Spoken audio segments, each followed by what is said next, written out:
NDTV के Rajasthan channel में आपका स्वागत है। मैं हूं मनोरंजन भारती और आप देख रहे हैं चुनावी चर्चा। तो चुनावी चर्चा में सबसे पहले बात करते हैं राजस्थान में मुख्यमंत्री अशोक गहलोत ने आज सरदारपुरा से नामांकन पत्र दाखिल किया। गहलोत के नामांकन दाखिल करते वक्त हजारों की संख्या में कांग्रेस कार्यकर्ता भी साथ थे। सरदारपुरा को कांग्रेस के गढ़ के रूप में देखा जाता है। 1998 के बाद से सभी चुनाव में गहलोत इस सीट से जीते हैं। 2018 के विधानसभा चुनाव में उन्हें 63% वोट मिले थे। नामांकन पत्र दाखिल करते समय मुख्यमंत्री की पत्नी सुनीता गहलोत और बेटे वैभव गहलोत भी उनके साथ थे। नामांकन केंद्र पहुंचने से पहले अशोक गहलोत अपनी बड़ी बहन के घर पहुंचे, आशीर्वाद लिया और कांग्रेस के समर्थन में का तो साथ दिखाई। साथ ही कांग्रेस के अध्यक्ष मल्लिकार्जुन खड़गे ने भी एक जनसभा को संबोधित किया, जिस पर दोनों नेताओं ने ईडी को निशाने पर रखा है। सीधे चल सकते हैं हमारे सहयोगी कंसल्टिंग एडिटर सुमित अवस्थी के पास। सुमित, आप सरदारपुरा में हैं, आपने ये सब देखा है वहां पर, आप बताइए क्या है रिपोर्ट वहां की। बाबा, सबसे पहले तो शुक्रिया इस मौका देने के लिए। अभी अभी रैली ख़त्म हुई है। मल्लिकार्जुन खड़गे, अशोक गहलोत यहाँ से निकले हैं। मेरे बाएं हाथ पर वो स्टेडियम है जहाँ पर ये सब इकट्ठा हुए थे और पीछे ये मैं खासतौर पर दिखाना चाहता हूँ, ये 7 बसेस, कल से जो कांग्रेस की गारंटी बस यात्रा शुरू हो रही है उसकी 3 बसें यहाँ खड़ी हुई हैं।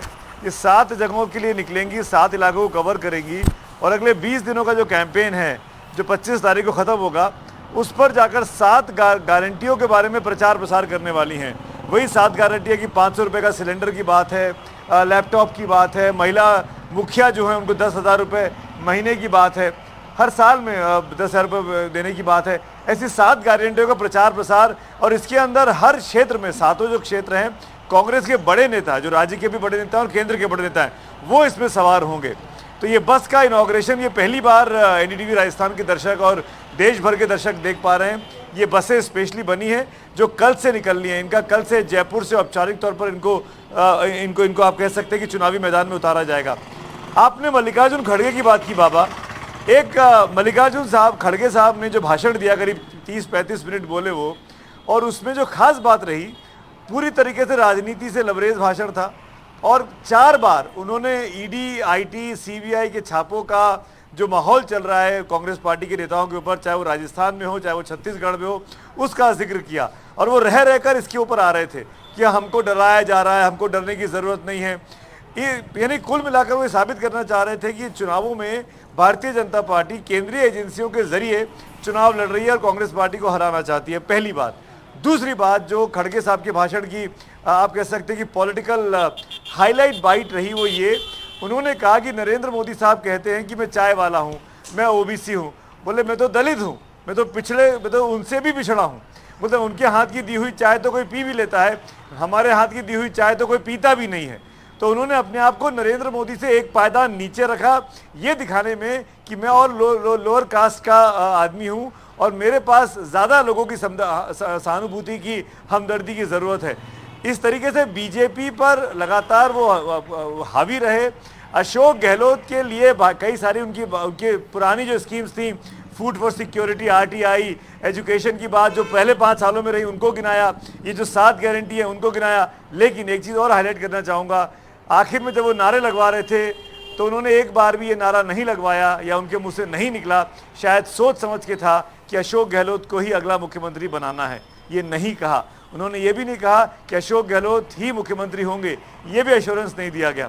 उनके भाषण में कांग्रेस को जिताना है, कांग्रेस का हाथ मजबूत करना है, यही बात निकलती रही। और शायद ये कांग्रेस आलाकमान की बड़ी सोची समझी रणनीति है ताकि पार्टी में हर धड़े का नेता मजबूती के साथ चुनाव लड़े, पार्टी में गुटबाजी ना हो और अंत में जब विधायक चुनकर आएंगे तो वो तय करेंगे, अगर सरकार बनने की नौबत आती है तो वो तय करेंगे कि किसके पास राज्य की चाबी जानी है। आपने खुद कहा कि अगर सरकार बनने की नौबत आती है, तो मेरा एक छोटा सा सवाल है। आप घूम रहे हैं वहाँ पे, सैंपल साइज कितना भी छोटा हो, एक चावल पक जाता है वो एक दाने से पता चल जाता है। क्या अभी तक आपने क्या महसूस किया कि रिवॉल्विंग डोर की जो राजनीति है, हर बार एक कभी कांग्रेस कभी बीजेपी, क्या इस बार भी वही होने वाला है या फिर कंटिन्यू की बात जैसे कहते हैं कि वो होगा इस बार? बाबा मुझे आए हुए 24 घंटे हुए हैं और 24 घंटे से मैं जोधपुर के इलाके में ही हूँ। यहाँ की ही 2-3 कॉन्स्टिट्यूंसीज में घुमा हूँ, इस शहर के आसपास, शहर के अंदर की जो कॉन्स्टिट्यूंसीज हैं। तो मेरा आकलन अभी मायने नहीं रखता। मैं जो उस तमाम एजेंसीज़ के सर्वे आए हैं, अगर मैं उन पर नज़र डालूँ तो कुछ एजेंसीज़ के सर्वे में कांग्रेस आगे है और कुछ में भाजपा आगे है। भाजपा की सरकार बन रही है इस इलाके में, ये भी कहा गया है। ये बहुत इंटरेस्टिंग चीज़ है। अब पहली बार, क्योंकि हम पिछले 18 का चुनाव भी मैंने देखा, 13 का चुनाव भी देखा, 8 का चुनाव भी देखा, मैं ये कह सकता हूँ कि पहली बार ऐसा लग रहा है, ये गेस करना बहुत ही मुश्किल है कि क्या जो रिवाज है 5 साल में सरकार बदलने का, इस बार वो हो पाएगा। ये राज और रिवाज की जो बहस चलती है राजस्थान में, ये हर 5 साल में चीज़ें बदलती हैं। कम से कम इस इलाके में आके, जोधपुर में आके, सरदारपुरा में आके तो नहीं लगता कि रिवाज बदलने वाली वो हवा है। पर यहाँ के जो लोग हैं, जो घूमते फिरते आ रहे हैं, जो हमको मिलते रहे हैं, उनका ये कहना है, उनके मन में ये डाउट है, ये बात कहीं ना कहीं निकल कर आती है कि साहब यहाँ तो हर 5-5 साल में बदलता रहता है। तो वो भी 100% श्योर नहीं है कि ऊँट किस करवट बैठेगा, और राजस्थान में ऊँट को तो बैठना ही पड़ेगा, ऊँट तो ही मिलते हैं। जी सुमित, मैं आपको जो है अब रिलीज करता हूं, आप जाइए। मुझे मालूम है आप एक महत्वपूर्ण इंटरव्यू के ताक में हैं, तो मैं आपका ज़्यादा वक्त लेना नहीं चाहूँगा। हम सबको उस इंटरव्यू का इंतज़ार है, आप जल्दी करिए, फिर हम सब उसको दिखाएंगे। बहुत बहुत शुक्रिया हमारे कंसल्टिंग एडिटर साहब सुमित अवस्थी। तो अब हमारे साथ हमारे 2 मेहमान भी जुड़े हुए हैं, नीरज हैं ही और राजीव तिवारी जी भी हैं। राजीव जी, सबसे पहले आपके पास आता हूं, फिर नीरज के पास आएंगे। आपने सुमित को सुना, सरदारपुरा में कोई कंटेस्ट नहीं होगा, ऐसी बात है, लेकिन क्या ये रिवॉल्विंग डोर की जो पॉलिटिक्स है उस पर कोई टिप्पणी है आपकी? तो फिर मैं आगे बढ़ूंगा फिर उसके बाद। देखिए, जो हर बार सत्ता बदलती रही है, एक बार भाजपा, एक बार कांग्रेस, ये पिछले 20 साल से चलन चल रहा है। तो इस बार जैसा सुमित भी कह रहे थे कि बहुत मुश्किल है ये आकलन करना कि वाकई क्या होगा। बहुत कड़ी टक्कर है इस बार, और हो सकता है गहलोत जी की जो सरकार है वो रिपीट हो जाए। हालांकि गहलोत साहब पहले तो कहते थे, अब ये नहीं कह रहे हैं कि अगला मुख्यमंत्री मैं ही बनूंगा या कौन होगा। वो सारी चीजें उन्होंने भी अब आला कमान पर छोड़ दी हैं या विधायक दल पर छोड़ दिए हैं, जो भी चुनकर आएंगे। लेकिन इस बार जो बीजेपी के साथ जो दिक्कत है सबसे बड़ी, वो ये है कि इसमें बागी उम्मीदवार बहुत ज्यादा खड़े हुए हैं, और बागियों से कांग्रेस में भी खड़े हुए हैं, लेकिन उनका जो अंतर है वो काफी बड़ा है। बीजेपी में ज्यादा बागी उम्मीदवार है। आज भी जैसे आप देखिए कि जो जोटवाड़ा कॉन्स्टिट्यूएंसी है, वहां से जो पूर्व मंत्री थे वसुंधरा सरकार में, राजपाल सिंह शेखावत, वो भी बागी हो गए हैं, उन्होंने निर्दलीय पर्चा दाखिल किया है। ऐसे ही बहुत सारी सीटें ऐसी हैं जहां पर बीजेपी को त्रिकोणीय मुकाबले में फतना पड़ रहा है। नीरज, बहुत बागी हैं दोनों में, लेकिन क्यों बीजेपी को ही बागी ज्यादा परेशान कर रहे हैं? राजीव जी ने शेखावत का नाम लिया, यूनुस खान का एक वीडियो बुलेटिन करने से आने से पहले मैं देख रहा था, वो ऑटो में बैठ के जा रहे हैं और उनके जो समर्थक हैं वो पैदल भाग रहे हैं नॉमिनेशन करने के लिए। ऐसी स्थिति क्यों बन रही है? देखिए, वसुंधरा राजे के बेहद करीबी रहे हैं यूनुस खान। पिछली राज्य सरकार के अंदर वो पीडब्ल्यूडी मंत्री भी रहे, परिवहन विभाग का भी महकमा संभाला, और ऑल इंडिया जो परिवहन मंत्री हुआ करते थे उसके काउंसिल के वो चेयरमैन रहे थे। तो एक महत्वपूर्ण विभाग उनके पास में था। राष्ट्रीय राजमार्गों को लेकर के जो बातचीत होती थी उसमें वो राजस्थान से प्रतिनिधित्व करते थे। लेकिन बीजेपी जो है अब मुस्लिमों को चूंकि राजस्थान के अंदर टिकट नहीं दे रही है, ये बात स्पष्ट हो गया है वापस से। और पिछली बार उनको जो है सचिन पायलट के सामने खड़ा कर दिया गया था और चुनाव में उनकी करारी हार हुई थी। एक तरीके से यूनुस खान और उनके समर्थक मान रहे थे कि उनकी राजनीतिक हत्या हो गई है। अब की बार में यूनुस खान को उम्मीद थी कि उनको टिकट दिया जाएगा, नवाजा जाएगा, लेकिन फिर उनकी जो काट है वो हो गई। अब यूनुस खान ने अपने आप को उन्होंने खड़ा किया है वापस से, डीडवाना से वो आकर के और ताल ठोक रहे हैं। सीधे तौर पर मैसेज देने की कोशिश है। आला कमान भी हो सकता है संपर्क करे वसुंधरा राजे से कि आपके करीबी नेता हैं, आप समझाइए, उनकी समझाइश कीजिए, क्योंकि वसुंधरा राजे की बात वो मानते हैं। ऐसे कितनी जगह जो है बीजेपी को बागियों को झेलना पड़ा? देखिए, दर्जन भर से ज़्यादा जगह ऐसी हैं जहां पर ऐसे तरह के हालात जो हैं वो बन चुके हैं, जहां बहुत कड़ा मुकाबला जो है वो त्रिकोणीय मुकाबला हो सकता है। अभी झोटवाड़ा की हमने बात करी तो वहाँ राज्यवर्धन सिंह राठौड़ जो कि सांसद खुद खड़े हुए हैं।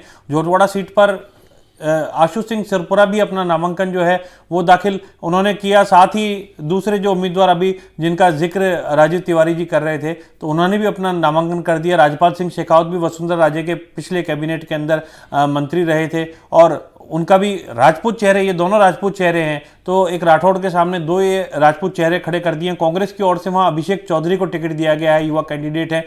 और तो जाट वर्सेस राजपूत का मुकाबला और 3 राजपूत प्रत्याशी सामने खड़े हो गए, तो आपस में वोट बढ़ जाएगा, वोट कट जाएगा। आशा मीणा जो है वो सवाई माधोपुर से डॉक्टर किरोड़ी लाल मीणा राज्यसभा सांसद के सामने खड़ी हो गई हैं।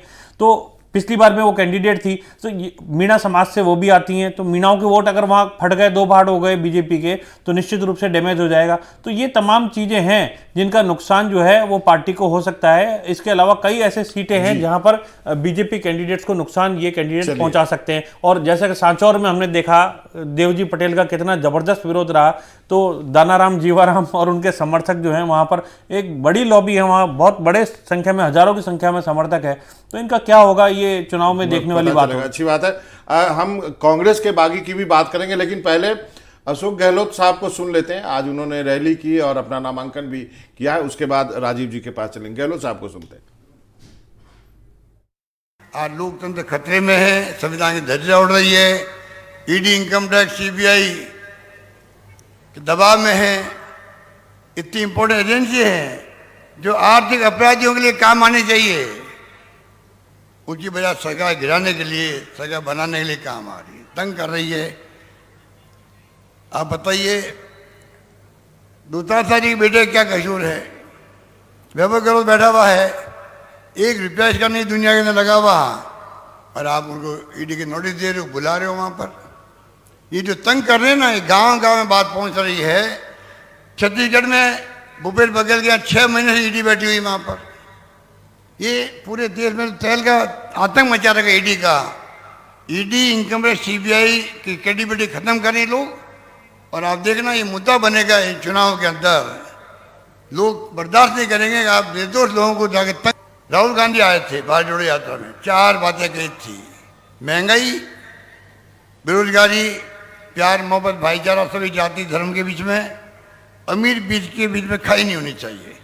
चारों बातें प्यारी है खड़गे साहब को भी। ये चाहते हैं, इन जिंदगी के अनुभव है कि देश में प्यार मोहब्बत रहेगा तब देश एक रहेगा, अखंड रहेगा, जिसके लिए इंदिरा गांधी ने जान दे दी, राजीव गांधी शहीद हो गए, कोई कम बात नहीं है।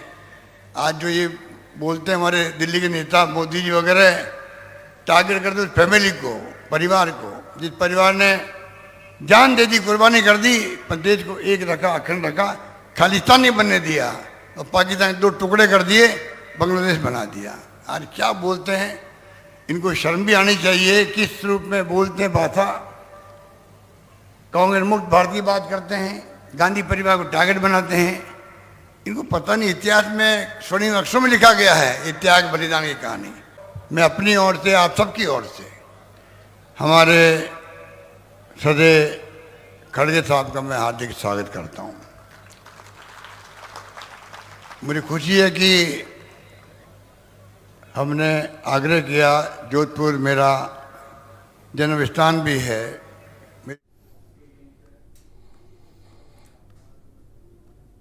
तो आप अशोक गहलोत को सुन रहे थे और खड़गे साहब को सुनाते। मुझे लगता है कि गहलोत साहब के साथ वो जो मंच शेयर वो आज उन्होंने किया है, वो शायद पहली बार किया होगा, जब वो पर्यवेक्षक बन के खड़गे साहब गए थे और उस वक्त सोनिया गांधी कांग्रेस की अंतरिम अध्यक्ष थी। और अब देखिए कि खड़गे साहब खुद जो हैं वो राष्ट्रीय कांग्रेस के अध्यक्ष हैं। खड़गे साहब ने क्या कहा वो सुनते हैं, उसके बाद हम डिस्कस करेंगे इसको।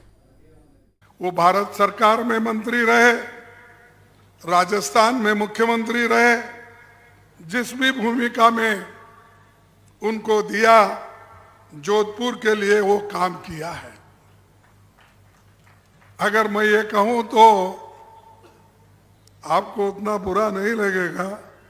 अब उनका स्वभाव भी ऐसा है, गहलोत साहब का, पानी तेरा रंग कैसा है तो जिसमें मिला है वैसा है। तो पानी का रंग क्या होता है, उसमें जो भी मिलाओ, नीला मिलाओ नीला हो जाता है, लाल मिलाओ लाल मिलाओ होता है, हरा मिलाओ हरा होता है। तो वैसा वो पानी के जैसे एक आज तक जो करते हुए आए हैं वही उनकी लोकप्रियता दिखती है कि भाई एक आदमी 10 बार चुन के आना ये बहुत बड़ी बात है। क्योंकि मुझे मालूम है मैं भी 11 बार चुन के आया हूं और ये 12वां बार मैं राज्यसभा का मेंबर बना हूं। मेरे को भी अब 53 साल हो गए, मैं चुन के आ रहा हूं। चुन के कैसे आते हैं? जो लोगों में रहते हैं, काम करते हैं, उनसे प्यार होता है। लोग किसी को आप जरा धमकाए छिड़काए तो भी लोग आपसे प्रेम करते हैं, क्योंकि आपको मालूम होता है कि भाई ये आदमी हमको कुछ छिड़काया, दूर रखा, लेकिन काम करने वाला आदमी है, इसीलिए इसको ही साथ देंगे, ऐसा करते हैं।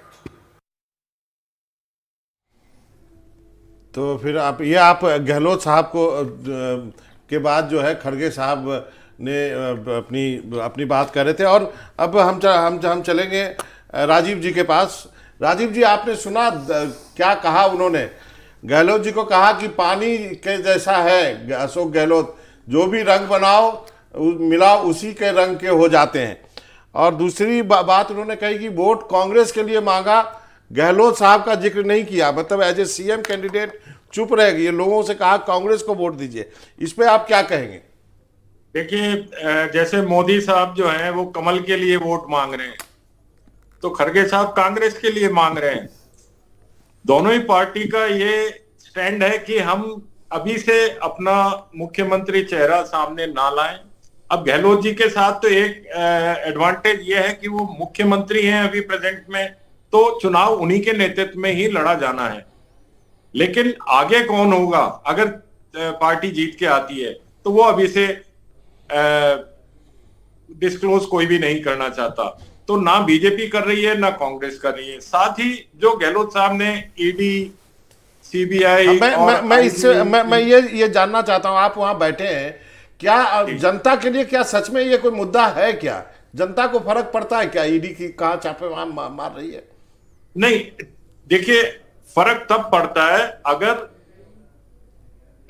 राजनेता जो है जिसके यहां पर छापा पड़ता है वो अंडर प्रेशर होता है, उसका अपने प्रचार से ज्यादा ध्यान अपने को बचाने में लग जाता है, भले ही उसने कुछ नहीं किया हो। लेकिन अगर किसी पर कोई केंद्रीय एजेंसी और उसमें भी ये ईडी और सीबीआई, आईटी, इस तरीके की एजेंसीज जब पीछे पड़ती हैं, तो भले ही पाक साफ आदमी हो, उसके अंदर भी घबराहट आ जाती है, सामान्य आदमी के अंदर आ जाती है। फिर तो राजनेता है, कहीं ना कहीं कुछ ना कुछ इतने लंबे कार्यकाल में किया ही होता है, तो वो सारी चीजें संभालने में वो अपना जो ये चुनाव में बहुमूल्य समय है, जो उनको अपने पूरे प्रदेश में जाके दूसरे नेताओं को मोटिवेट करना है, जनता के सामने जाके अपनी पार्टी को आगे लाने की बात करनी है, वो दूसरी चीजों में फंस जाते हैं। तो ये सबसे बड़ा नुकसान उस पार्टी को होता है। शायद मेरे ख्याल में चुनाव के समय जो ये सारी चीजें चल रही हैं, उसके पीछे कहीं ना कहीं राजनीतिक मोटिव ये भी हो सकता है। सही कहा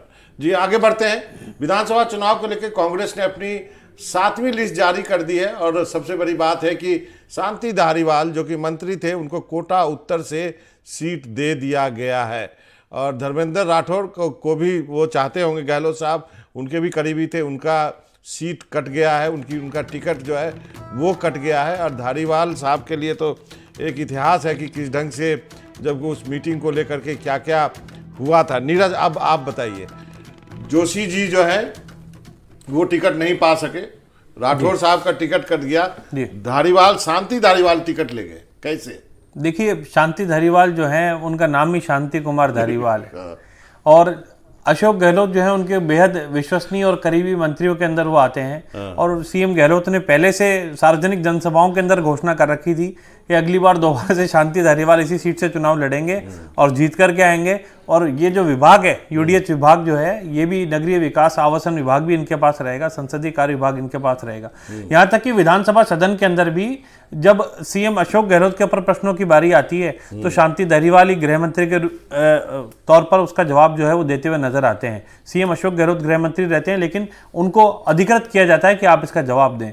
तो फेस सेवर जो है, पार्टी के फेस सेवर के रूप में भूमिका निभाते हैं। दूसरा, मैनेजमेंट जो है वो सारा धारीवाल के पास में मजबूत रहता है, इसलिए धारीवाल को सीएम गहलोत टिकट दिलाना चाहते थे। और आखिरकार जानकारी ये मिल रही है, सीएम अशोक गहलोत ने ऊपर तक बात ये साफ कह दी थी कि यदि धारीवाल नहीं तो फिर व्यवस्थाएं आप देख लीजिए किस तरीके से क्या होगा चुनाव के अंदर, क्योंकि हम सरकार रिपीट करने की बात कर रहे हैं। तो अंतिम समय तक उनको लटका करके रखा गया, लिस्ट के अंदर रखा गया। पार्टी हाईकमान को बात माननी पड़ी जी। हालांकि महेश जोशी बली के भेंट चढ़ गए इसके अंदर और उनका जो टिकट है वो कट गया, क्योंकि ईडी का जो मामला है उसमें भी कुछ महेश जोशी के करीबियों के ऊपर आरोप लग रहे थे। बात करें जो एसीएस जो था जलदाय विभाग के, सुबोध अग्रवाल, हाल ही में उनकी छापेमारी हुई है। महेश जोशी उसी विभाग के, उसी महकमे के मंत्री हैं, पीएचडी विभाग के। धर्मेंद्र राठौड़ जो है उनको सूत्रधार कहा गया था जब 25 सितंबर 2022 की जब घटना हुई थी और जब पैरेलल बैठक बुलाई गई थी कि महेश जोशी ने तो उस टाइम मुख्य सचेतक के तौर पर फोन किए और सारा मैनेजमेंट जो था वो धर्मेंद्र राठौड़ का रहा। तो इसलिए इसका मतलब जो है एक जो है शांति धारीवाल अपना जो है टिकट बचाने में कामयाब रहे। एक लास्ट कमेंट के लिए चलते हैं राजीव जी के पास। राजीव जी, मेरी जो जानकारी है सूत्रों के हिसाब से कि शांति धारीवाल को गहलोत साहब ने कहा कि जाइए मैडम से मिलिए। वो दिल्ली आए, दिल्ली में उनकी मुलाकात हुई 10 जनपथ में, और उसके बाद ट्रेन से वो कोटा के लिए कल रवाना हुए थे। और उन्होंने निश्चित रूप से कहा होगा कि आपको गलतफहमी हुई है या जो माफ़ी मांगी होगी, जो भी हुई, लेकिन एक सीक्रेट मुलाकात की चर्चा दिल्ली के जो हमारे जर्नलिस्टों के गलियारों में गूंज रही है। लेकिन फिर भी आप ये मानेंगे कि वो अपना टिकट निकाल के ले गए, महेश जोशी और जो है राठौड़ जो है वो नहीं कर पाए। देखिए, शांति धारीवाल को टिकट देकर आला कमान ने एक ये भी मैसेज दिया है कि जो 25 सितंबर 2022 की घटना थी वो अब आई गई हो गई, क्योंकि मेन जो मुख्य उसके अंदर सूत्रधार कह लें या मेन जो करेक्टर थे वो शांति धारीवाल ही थे। उस समय उन्हीं के घर पर विधायकों की, असंतुष्ट विधायकों की बैठक हुई थी, वहीं पे इस्तीफे लिखे गए थे, उन्हीं के नेतृत्व में जाकर विधानसभा अध्यक्ष को वो इस्तीफे सौंपे गए थे। तो ये सारी चीजें तो, और जो महेश जोशी और धर्मेंद्र राठौड़ का टिकट कटा है, तो महेश जोशी के खिलाफ और भी बहुत सारे मामले ऐसे चल रहे थे जिनसे लग रहा था कि वो इस बार उनका टिकट कटेगा। और यही वजह है धर्मेंद्र राठौड़ के साथ भी। महेश जोशी जल जीवन मिशन घोटाला जो बहुत बड़ा, जिसमें ईडी ने अभी तमाम एसीएस और दूसरे चीफ इंजीनियर और कई अधिकारियों के यहाँ पे भी छापेमारी करी है, महेश जोशी के कुछ करीबी लोगों के यहाँ भी छापेमारी करी है। और ऐसे ही धर्मेंद्र राठौड़ के ऊपर भी लाल डायरी वाला जो मामला था, उसके बाद से वो थोड़े से बैकफुट पे चले गए, गहलोत के पास से भी साइडलाइन हो गए थे। जी, आपने सही कहा। तो ये राजनीति है, किसी का दांव लग जाता है, किसी का दांव नहीं लगता। आप दोनों का बहुत बहुत शुक्रिया, नीरज आपका, राजीव जी आपका।